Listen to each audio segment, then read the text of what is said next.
fun because for the families, I don't know a little bit about Heather. I looked up in my old journal.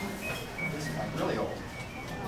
And I thought there was, when she was first born, this was she's probably about a year and a half old, but I said, she doesn't talk at all.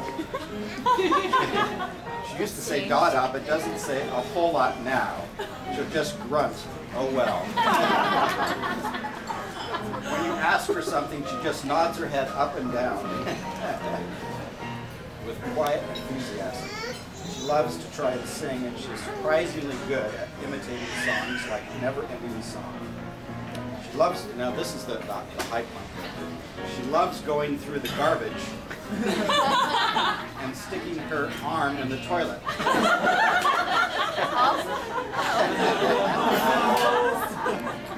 She loves hugs, and this morning she laid on David's stomach for 10 minutes. We're back running. Now, I thought that was kind of the earliest comments I had about Heather, besides being born and so forth, but some of the things that she did. But I went back through just some thoughts of memories of her, and really from the very beginning, I thought she is a gentle peacemaker. I always remember she loved to sing aloud in primary. And so when the primaries did their big presentations, everyone in the congregation could hear Heather singing above everyone else. And they would laugh and look at us as parents. It was fun.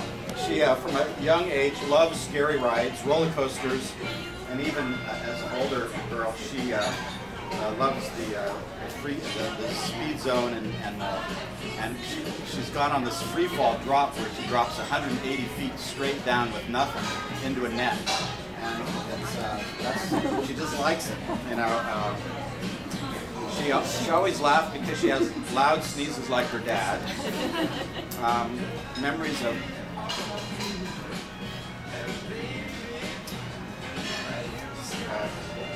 singing here, everybody else. Caroling in the Neighborhood was a wonderful memory. Christmas Carol, front row seats every year. Singing Christmas songs to the homeless as we serve breakfast. Plays and musicals, being in Sleepy Hollow, Christmas Carol, and what was the other one she was in? Was that Thoroughly Modern Love. Taking in musicals at the Dallas Summer Music Theater. A cantata where you got to sing a solo. It was a real high thing. Swing dancing in the kitchen. Swing dancing at a steak dance where there's a song "She Come Running to Find Me," which I always appreciated. The notes on the steering wheel for both of us. It's a challenging time. I'll go into some of that. So patriarchal blessing of the wonderful experience. Daddy-daughter dates to buy clothes. We can still do that.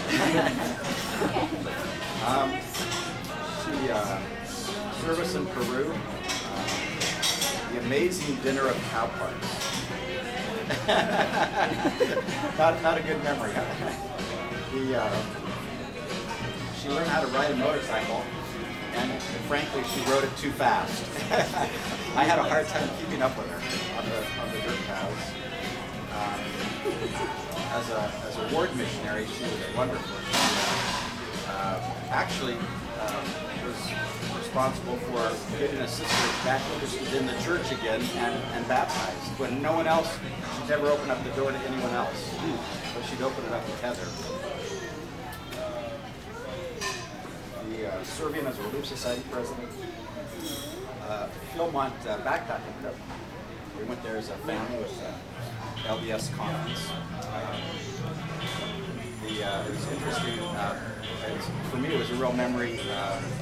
This was a year ago, right? Last summer, where they had Brother Beck, who's a young men's general president, was up there, and he said, "We heard an angel singing in the congregation." And Brother Beck turned to one of the general board, Brother Egan, and said, "Now we know who our soloist is." And they literally, right in We the had our own sacrament meeting. the sacrament meeting, yeah, literally right in the middle of sacrament meeting, went over to her and said, "Would you?" And like asked you to sing a solo, and her response was yes, she would do it.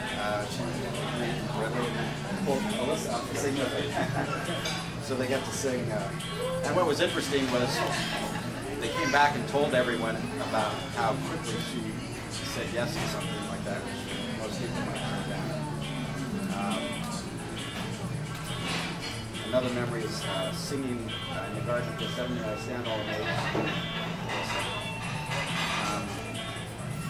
I guess the other thing that I would say about Heather is that, like her paper after the lesson says, there's holiness in her. She's incredibly obedient. And, an example of that always for attendance at seminary. For 4 years, perfect seminary attendance, except for 2 days where we pulled her out. But she would always go. I think it was an amazing the other thing that I say about her is that after church, she'd go up to her room and close her door. And for quite a while, for a couple of months, I always thought that she was up there taking a nap, like most teenagers would be taking a nap. And it wasn't until finally I went and knocked on her door one time, and every Sunday, what she does is after church, she'd come and she'd put her pillow next to her bed. She'd kneel on her pillow. She'd put her scriptures on her bed and her journal on her bed and read the scriptures and write in her journal for about an hour. And it's, I think, probably a habit she probably still does today quite a bit, because she spends a lot of time writing. But this was, to me, was an example of what's goodness in the heart. Now to tie this into Brett, and this is where I'll just read one thing and then I'll sit down. But we kind of watched from a distance the relationship of Heather and Brett, and it was kind of fun to see it evolve. And at one point she said, basically said, "Dad, I think this he's the one," and she talked about how she was in love with him, and it suddenly dawned on me that she had found the young man that she'd always been looking for. And I wrote this letter to her because I think it expresses, I think, best the thoughts of my heart now on this occasion. And it kind of captures, I think, the appreciation that I have in my heart for both her as well as for Brett. It says, "My dear sweet Heather, you are such a wonderful, sweet young lady, and Heavenly Father loves you so much.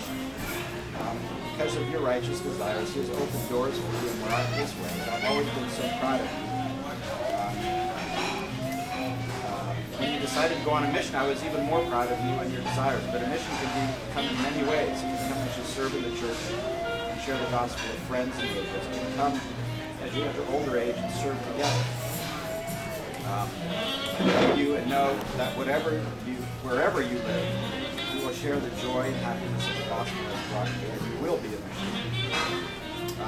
So no one is perfect, although I have a bias that you are practically perfect.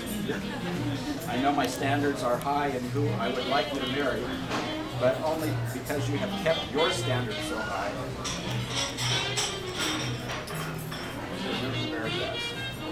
Brett is perfect in so many ways. I can tell he is loving and kind, and gentle and patient and respectful. I could not think of finer qualities for my daughter to have in her husband. When I thought of Brett after a visit this weekend, I could not help but think how grateful I am for his parents and family to have raised the gospel so faithfully. You know, I have always prayed while you were growing up that somewhere father and mother were faithfully raising sons who would marry my daughters. I know I will love anyone who you fall in love with. I'm so happy for you. What more can I ask for?